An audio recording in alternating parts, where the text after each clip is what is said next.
If you've been recently laid off, then I have one piece of advice, which is, hey professionals, in this video I want to be transparent about how I was laid off and how I managed to secure 2 offers within a month. If you feel like you might be getting laid off, then this video will just help you formulate a strategy to really bounce back. This is going to be a different type of video, so if you like this type of content, then please let me know in the comments and drop a like if you want to see more videos like this about just general updates. So let me take you back in time to why I was made redundant on the 1st of August. If you follow me on TikTok and Instagram, then you'll know that I used to work remotely for a company that was based in New York. Most specifically, this company would use AI, so artificial intelligence, to help doctors accurately diagnose cancer faster. It was going great. I was working there as a tech recruiter, hiring for their data engineers, backend engineers, front-end engineers, SRE engineers, and I actually helped grow that company from 90 employees all the way up to 175 employees.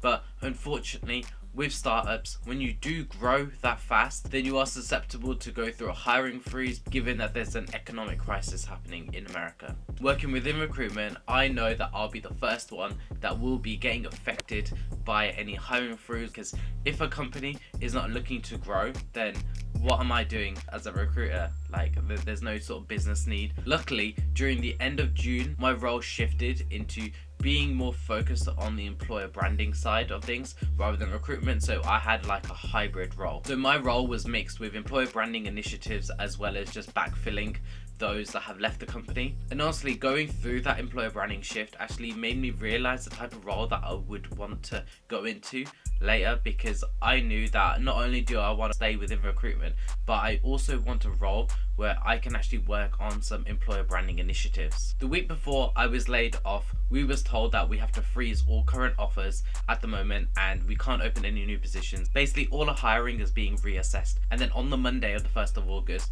we was sat down on a company-wide meeting to say that it's unfortunate, but we're going to make some layoffs. Initially, when I first heard the news, I wasn't too phased by it. I was going to be okay because I've been in that situation where my job ends and I'm just back to square one and I've just got to sort of adapt to the situation. I also want to make it clear that in this video, I'm not hating on Page at all. It was an awesome company to work for. I learned a lot over there. I worked with some amazing people. I actually got some amazing recommendations, which I'm going to go through later in this video. If I had the opportunity to go back to Page, I would definitely consider it because it was such a great place to work. So yeah, check out the positions, check out their careers page. I helped design it. Anyways, this layoff came at a really weird time because it happened at the beginning of August and I was also planning to propose in the middle of August. In my mind, I was just like, okay, I've got to sort out my job situation as well as I've got to make sure that this proposal goes well because I've put a lot of time and effort in planning this proposal. So let me get back to it. August the 1st, I was logged out of Slack. I didn't waste any time going onto LinkedIn, going through all the emails that I've received over the past year. So I just reached out back to all those companies and I said, hey, look, I'm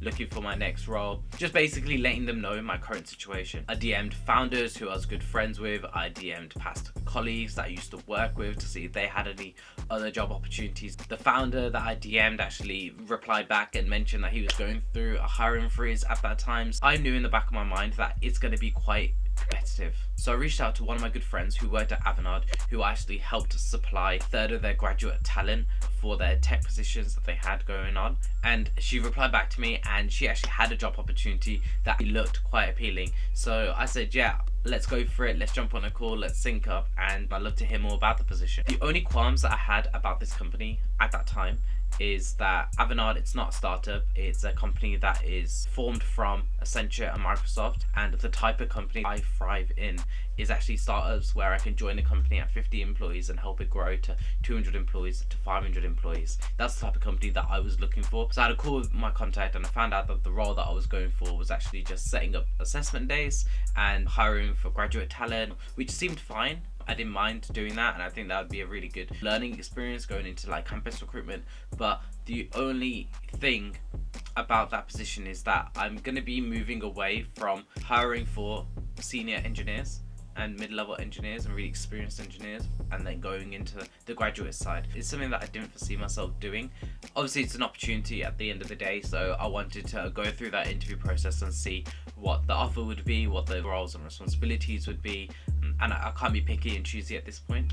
So I had that call, got along very well, and they wanted to move to a final round later on that week, so on the following Friday. Because I worked with that company before, they already know the quality of candidates that I can provide them. So the process was a lot easier than most other recruitment processes. So that's why I received an offer for that position so quickly. But I'll get into that. I feel like I'm just jumping the gun ahead a little bit. And I also knew for certain that Avanade would want to move quickly to an offer stage because they had such a really big business need for this position getting filled. They also knew that I was capable and excelling in this role because of the talent that I have on my TikTok and IG. If I make a video about like hiring for graduates, I can get a really good response from that. In between that first stage interview, so on the Tuesday and on the Friday, I set targets to myself that I want to update my LinkedIn and make a post about it so I can notify my network to see if anyone will be able to help me. I also wanted to update my CV and actually start applying to a lot of startups within that week, because I know the following week I won't be able to interview as much because on the Wednesday and on the Thursday I'll be proposing, as well as I wanted to get some LinkedIn recommendations from all the hiring managers that I've worked at, all the team members and colleagues that I've worked at Page. That would just help me build up my LinkedIn profile, so when I do apply to positions I can also reference that and I wasn't laid off due to performance reasons. It was just due to a business decision because I went through a hiring freeze. Updating my CV actually happened very quickly because on a quarterly basis at Page I was already documenting my achievements, and if there's something that you're not doing right now, I highly recommend that you start documenting your achievements. So I don't know how many applications I sent out between the 2nd and the 5th of August, but I've got all the emails from Thanks for Applying, so I'll just add a few on the screen. But I think maybe over 20 or 30 applications I made. So that's what happened within the first week. I had an initial call with Avanade and then a final call on the Friday. I updated my LinkedIn profile, I asked for recommendations, I notified my network on LinkedIn, and then I started making a lot of applications before the weekend. So after my final interview with Avanade that happened that week, I actually received a call. They were actually very positive with me joining Avanade and my skills and experience, and they presented me with a verbal offer to join them. I instantly felt two emotions when I received that call. One being relief because I secured something so quickly and I didn't have that uncertainty of finding a new job because I knew that I've just got something now. And the second feeling is actually quite guilty because I spent a lot of time researching a lot of startups, especially applying to 30 to 40, as well as setting up interviews for next week, and then also guilty in myself that I don't want to jump into a next opportunity just because I've got that opportunity. I want to make sure that it's the right opportunity for me and it's something that I can thrive in and develop my skills and experience. So I said to Avanade that, look, I've made a lot of applications that I'm not really given looking for a new job a go, so I want to just pause in providing my response to an offer, not next week but the week after, so at the end of the 3rd week. And my contact was happy about it and not happy about it because she understands my current situation and she wants to make sure that the role is right for me, as any company would do.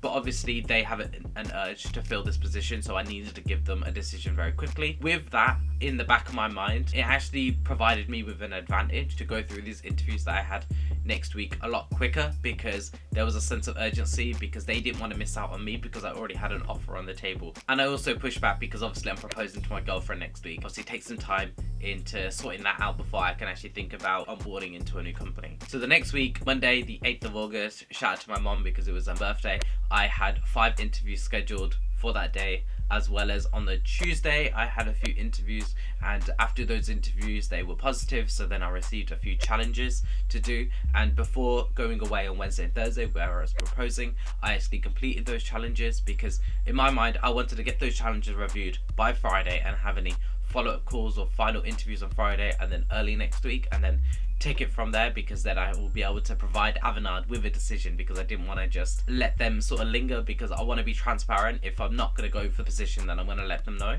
I proposed, that went all successful. I'll drop some pictures here, and you know what, I was really surprised because I was absolutely bricking it, because the weather was something that I was worried about, because it's something that you just can't control, and I feel like if the weather was bad then the whole day would have been sort of ruined. So I proposed on Thursday, and then come on that Friday I had a second round interview with a company called Luminovo. Spoiler alert, this is the company that I'm actually working at now, and they're an incredible company. I had a second interview with Luminovo and then a final interview early on in the following week. They sped up the process quickly because I provided them with the information that I had on offer on the table, and they were so accommodating to make a really quick decision in terms of hiring me. And they wanted someone to start in October because that's when another person was leaving and I was replacing that person. It worked out well that I could start the beginning of September, end of August, because then I can get to know the team quite well and have a really good handover between that person that was leaving in October to me joining. So I was so grateful to receive an offer so quickly, and Luminovo is exactly the type of company that I was looking for, and I'll tell you why. Firstly, they have a meaningful mission. That's really important for me. I don't want to just work for any old startup. I want to work for a startup that really truly believe in the mission, because if I believe in the mission, then I can obviously pass on that positivity to any candidates that come through the interview process and explain to them why they should work at the company that I'm working at. If you don't already know what Luminovo is and what they do, then obviously follow me on LinkedIn because I provide company updates. But they have built a SaaS product to solve problems within the electronics industry. Currently, within the electronics industry, it's quite difficult to go from design to manufacturing quite quickly. Say OnePlus, they're making a new phone. They need to contact the distributors and designers, supply all the parts, and then maybe go to a PCB board manufacturer and then ensure that all the parts are there. And obviously there's a lot of players basically involved in actually creating that phone, so they've built a product to help all the players communicate effectively in terms of seeing where parts are available, where they're not available. They help make electrical products get to the market faster, cheaper, and in the most sustainable way. And I'm part of building up that company culture, their employer branding initiatives potentially. Also, the type of engineers that they hire are Rust engineers because predominantly their code base is within Rust. They have one team that is Scala. So if you are a Scala engineer or a Rust engineer, then please get in touch because we can have a conversation and potentially hire you. And working for a company like Luminovo that has this niche skill set is a really big learning curve for me, and I think it's going to help me be a better technical recruiter. I joined in August, and in September they actually flew me away for 2 team retreats, one in Skopje just to meet my colleagues within the team. From Skopje they flew me over to Munich where their head office is, and I got to meet more Luminerds in the office and founders themselves. And I also attended Bits and Pretzels, which is the largest startup conference in Europe. Arnold Schwarzenegger was doing an opening speech at the Bits and Pretzels, so it was incredible to hear a motivational speech from him. It's impossible. And that's when I learned how not to listen to the naysayers. Because everyone says no, it can't be done. I got to meet a lot of other founders and investors. This is like within the first month of me joining Luminovo. I wanted to make this video a lot sooner because when I actually came back from Germany, I caught COVID, so I was out of commission for a whole week. Now I've actually found some time to make this video. I don't know when I'm going to edit it and get it up there, but I want to try and get it done by the end of October. Hopefully that's doable. I also want to speak up about how they go about hiring, because they actually hire through performance objectives and not through job descriptions, which I find is actually a lot better because you're actually hiring against someone's potential within the role rather than what they've done in the past. Also, their approach on valuing psychological safety, so making sure that you feel safe at work, your opinions are heard, and that you can actually provide feedback transparently to your managers, to the founders, anyone within the company.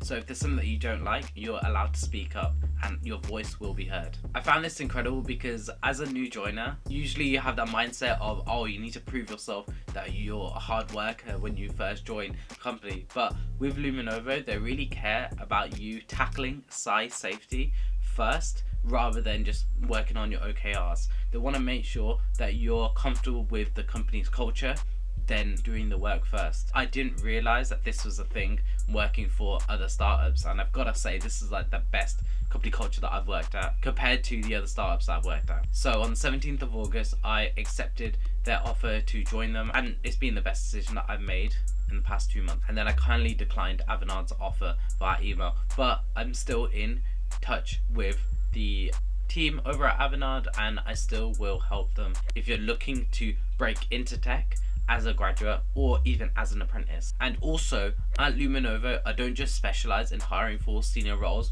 We have a lot of working students, internships, potentially grad roles as we grow. So definitely do connect with me on LinkedIn if you are currently looking, and if you need help updating your CV, you can work on a one-to-one basis. Feel free to just get in touch via my website or drop me a message via LinkedIn or Instagram. You can check out my reviews tab via Instagram. I hope you enjoyed hearing this update. Hope this provides you some context in terms of how I bounce back so quickly. In terms of like interview advice and prep, I didn't want to go into that in this video because I've got an interview advice playlist that you can also check out just to help you be confident at interview. And if you've been recently laid off, then I have one piece of advice, which is literally don't give up, because one week you might be getting laid off and another week you may be sitting on 2 offers. I'd love to hear your thoughts on this style of video.